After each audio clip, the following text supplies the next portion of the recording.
आज का जो टॉपिक है वो आईपी स्पूफिंग का है। स्पूफिंग क्या है उसके रिगार्डिंग आपको पता ही है कि जब रिक्वेस्ट कोई भेजता है तो सर्वर का क्लाइंट और सर्वर के बीच में जब क्लाइंट रिक्वेस्ट भेजता है तो उसकी जो रिक्वेस्ट है वो डेटा छोटे छोटे स्मॉल पीस में डिवाइड होते हैं, जिसमें सोर्स एड्रेस डेस्टिनेशन एड्रेस होता है। तो आईपी स्पूफिंग का काम ये है कि सोर्स एड्रेस को स्पूफ कर देना, सोर्स एड्रेस को चेंज कर देना, ताकि जब भी सर्वर जब रिस्पॉन्स देगा तो जो सोर्स एड्रेस में आईपी एड्रेस है वहां पे वो रिस्पॉन्स जाएगा, ना कि जिसने भी क्लाइंट ने एक्सेस रिक्वेस्ट भेजी है उस पे जाएगा। तो ये एक मेथड हो जिसके बोलते हैं आईपी स्पूफिंग। आज देखते हैं कैसे आईपी स्पूफिंग हम कर सकते हैं। बाय डिफॉल्ट छोटा सा एक डेमो देख लेते हैं एनमैप के थ्रू, ठीक है। सो एनमैप जो है वो अच्छा एक टूल है जिसकी मदद से आप आईपी स्पूफिंग कर सकते हो, ठीक है ना। और साथ ही साथ पहले हम वायरशार्क भी ले लें। दूसरी चीज कि हमारा जो टारगेट सिस्टम होगा मेटास्प्लॉइट होगा। हमारा जो टारगेट सिस्टम जिसके ऊपर हम करेंगे स्कैन करेंगे, जो भी एनमैप स्कैन टारगेट सिस्टम जो होता है, सर्वर जो से बोल सकते हैं, क्लाइंट सर्वर में सर्वर का टॉपिक जो है, तो वहां पे हम मेटास्प्लॉइट का यूज करेंगे। मेटास्प्लॉइट जो है उसका हम आईपी एड्रेस अगर देखें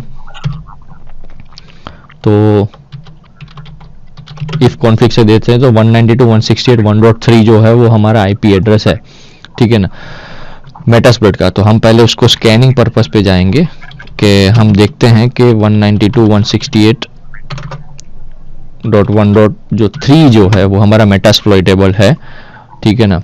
उसका मैक एड्रेस के साथ साथ जितने भी सर्विसेज रन है बाय डिफॉल्ट कितने पोर्ट्स क्लोज हैं, ठीक है ना, उसकी पूरी डिटेल है। सो ये इस छोटा सा कंसेप्ट अब स्टार्ट करते हैं।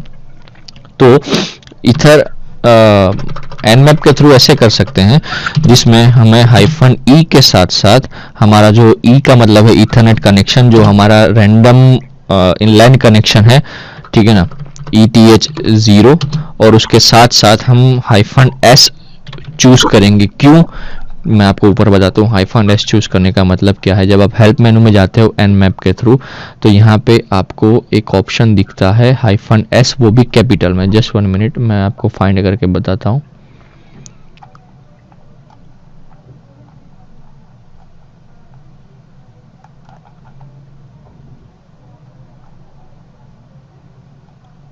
स्पूफ सोर्स आईपी उसको बोलते हैं।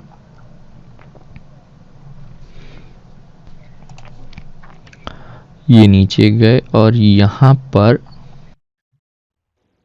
आप देखोगे IP address spoof source address. तो हमको सोर्स एड्रेस ही स्पूफ करना है जिसको आईपी एड्रेस बोलते हैं, इसीलिए हमने -s कमांड जो है कैपिटल में वो हमने पुट किया हुआ है।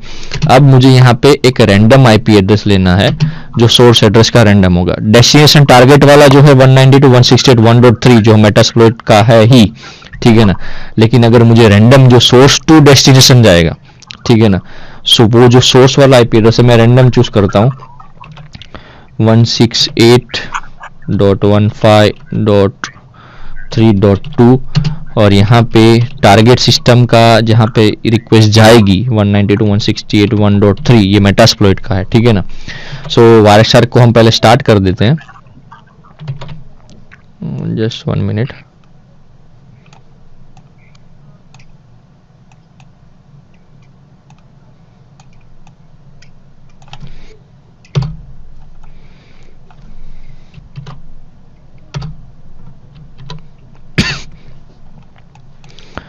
सो अब हम वायरशार्क को स्टार्ट करने के बाद इसको हम एंटर करेंगे तो आप स्क्रीन पे देखोगे प्रोसेस हो रहा है। तो साथ साथ यहाँ पे आप देख सकते हो 168.15.3.2 ये सोर्स आईपी एड्रेस और डेस्टिनेशन आईपी एड्रेस जो है मेटास्प्लॉइट का यहाँ पे जा रहा है, ठीक है ना। फॉर अगर हम देखें TCP.port == 80 तो यहाँ पे देख सकते हो टीसीपी कनेक्शन में सोर्स एड्रेस जो है वो हमारा आईपी एड्रेस जो हमने स्पूफ किया है। हमारी रिक्वेस्ट काली ऑपरेटिंग सिस्टम से जाने वाली थी, ठीक है ना, मेटास्प्लॉइट के अंदर एनमैप के थ्रू। तो काली ऑपरेटिंग सिस्टम का अगर आईपी एड्रेस देखा जाए तो मैं अगर आपको यहाँ पे, तो हमारा है 1.2 है, लेकिन वहां से 1.2 को जाने की उसके बजाय हमने जो आईपी एड्रेस सेंड किया था वो आईपी एड्रेस की रिक्वेस्ट 3.2 से गई है, ठीक है ना। आप जनरली सोर्स एड्रेस जो है आप कितने भी रैंडम चूज कर सकते हो, वो आपके ऊपर है, ठीक है ना, कि कितने आईपी को आपको स्पूफ करना है, ठीक है ना, और कितने आईपी को आपको रैंडम चूज करना है। 10 करना है बाय डिफॉल्ट, 10 करना है बाय डिफॉल्ट, 100 करना है, ठीक है ना, उसका भी एक कमांड है, ठीक है ना। तो ये एक ऐसा है जिसमें सिंगल फेक आईपी एड्रेस से हमने टारगेट सिस्टम पे रिक्वेस्ट भेजी, ठीक है ना, और सोर्स एड्रेस पे हमको पता चला कि हमारा आईपी एड्रेस क्या होता है। इसको स्टॉप करते हैं, ठीक है ना,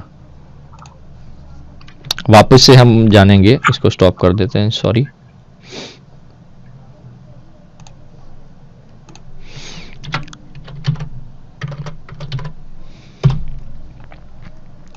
ठीक है, अब दूसरी चीज ये कि अब हम रैंडम जो एक सिंगल आईपी लिया था हम मल्टीपल भी ले सकते हैं, ठीक है ना। उसके लिए हमें क्या करना पड़ेगा, हमारा जो मल्टीपल लेना है, ठीक है ना, तो सोर्स आईडी जो सिंगल आईपी था वो निकल जाएगा, क्योंकि ये जो अभी स्क्रीन के सामने आप कमांड दिख रहे हो सिंगल आईपी के थ्रू मेटास्प्लोइट टारगेट सिस्टम पे अटैक था।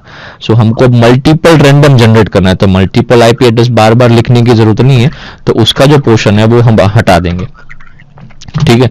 अब दूसरी चीज ईथरनेट कनेक्शन तो है ही, ठीक है ना। सो हमें यहां पे जो कनेक्शन होगा वो होगा RND, रैंडम। रैंडम कितने नंबर लेने हैं, 10 नंबर लेने हैं, ठीक है ना। फॉर एन एग्जांपल अगर आप 11 भी ले सकते हो, 15 भी ले सकते हो, 12 भी ले सकते हो। और टारगेट सिस्टम का आईपी एड्रेस मेटास्प्लोइट का 1.3 जो हमारा एक्सपेरिमेंट पर्पस से होता है, ठीक है ना।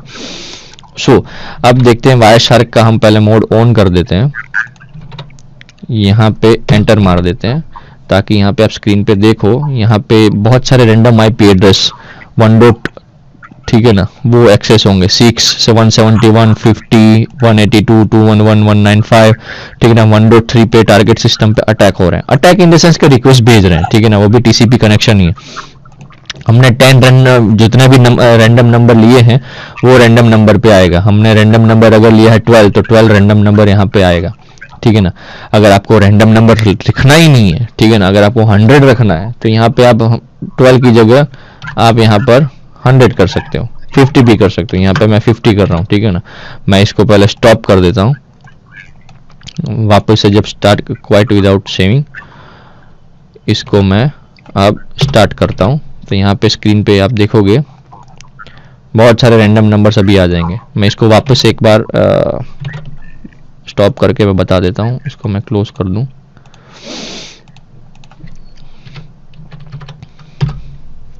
ठीक है, अब यहाँ पे मैं पहले ये जो कमांड है 50 वाला वो ओपन रखता हूँ, कनेक्शन स्टार्ट कर देता हूँ, यहाँ पे एंटर कर देता हूँ ताकि आप स्क्रीन पे देखोगे मल्टीपल रिक्वेस्ट जो है 50 तक हमने रखा था, तो मल्टीपल सोर्स आईपी एड्रेस जो है चेंज होते रहे, लेकिन डेस्टिनेशन आईपी एड्रेस है वो सेम है, ठीक है ना, वो मेटास्प्लोइट का है। इसको हम गेटवे का भी रख सकते हैं, लेकिन गेटवे का भी इश्यू है।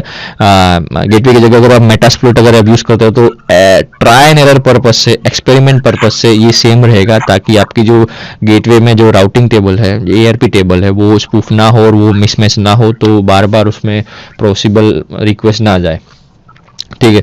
सो ये था एक आईपी स्पूफिंग की टेक्निक, ठीक है ना, जिसकी मदद से आप आईपी स्पूफ जो है रैंडम आईपी जनरेट करके टारगेट सिस्टम पे अटैक कर सकते हो, ठीक है ना।